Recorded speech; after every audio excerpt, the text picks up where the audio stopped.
Poème aux alcooliques. Oh les pauvres alcooliques, à qui personne ne dit un mot gentil. Mais surtout le matin, quand ils vont trébuchant le long des murs, et parfois tombent à genoux, pareil à des lettres écrites par un élève maladroit. Seul Dieu, dans sa grande bonté, leur met un bistrot sous le nez. Parce que pour lui, c'est facile, comme pour un enfant qui pousse de ses doigts une boîte d'allumettes. Et c'est seulement quand ils arrivent au bout de la rue que du coin, là où auparavant il n'y avait rien, zoup, comme un lapin, le bistrot leur saute aux yeux et s'arrête sur place. Alors, une lumière virginale illumine leurs yeux et ils transpirent atrocement de tant de bonheur. Et jusqu'à midi, la ville est de pourpre. Jusqu'à midi, par 3 fois vient l'automne, par 3 fois vient le printemps, par 3 fois partent et reviennent les oiseaux migrateurs. Et eux parlent et parlent sur la vie comme ça en général. Même les jeunes alcooliques s'expriment, eux aussi, avec une chaude responsabilité.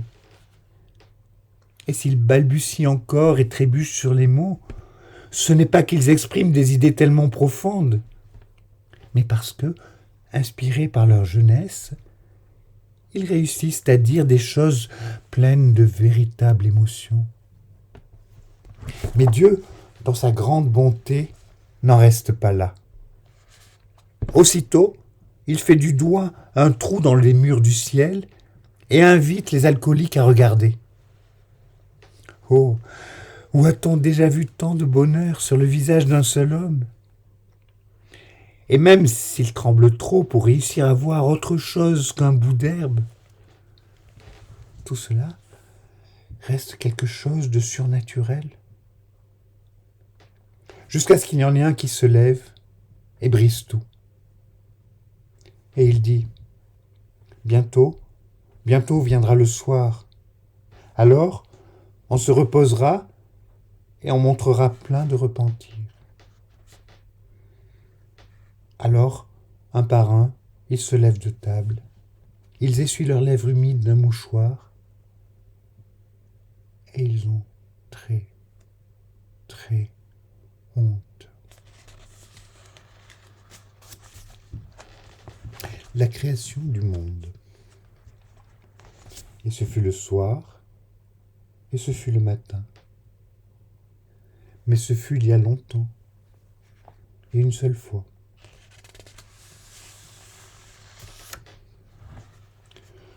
L'œuvre de quelques hommes maladroits.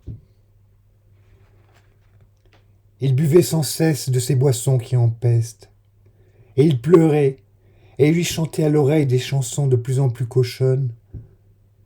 Mais elle ne comprenait pas son désespoir. Elle voyait comme un champignon violet qui lui recouvrait la poitrine, mais elle ne comprenait pas son désespoir. Puis les anges sont venus.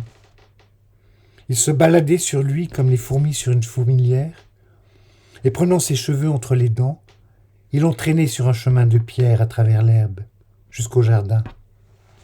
Là, ils ont mangé sur une table de verre, ils ont bu et ils ont dormi. Mais déjà, dans son pays, on s'était mis à parler une autre langue. Elle le voyait, pendu la tête en bas dans la lumière, la tête en bas à moitié digérée, dans la lumière, comme dans un estomac insatiable. Et nous non plus, Seigneur, nous les vieux, nous les sages, nous n'avons pas compris. Nous n'avons pas pu, parce que la vérité a toujours été l'œuvre de quelques hommes maladroits.